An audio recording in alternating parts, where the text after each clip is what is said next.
මහත්තයා මොකද අද තරහ වෙලා වගේ ඔතන මොනවද ඔය කියන්නේ ඈ සුදු මහත්තයා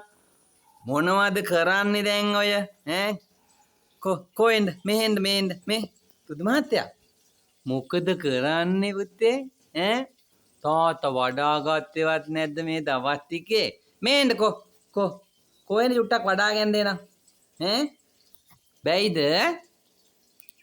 කොහෙද යන්නේ ඈ මේ දවස් ටිකේ කොහේ හරි ගිහිල්ලා හිටියා දැන් ඔය රෙදි කපලා තියන්නේ අම්මා ටී-ෂර්ට් මහන්න දැන් ඕවා උඩ හිටියන් හරිද මේ ගුටි කන්න හදන්නේ ඔය ඈ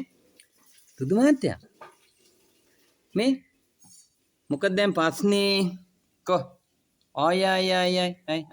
උම් එකක් දෙන්නේ ඈ හාචක් දෙන්න එපා මට ඕනේ හාච් හාචත් මේ සුදු මහත්තයා යනවා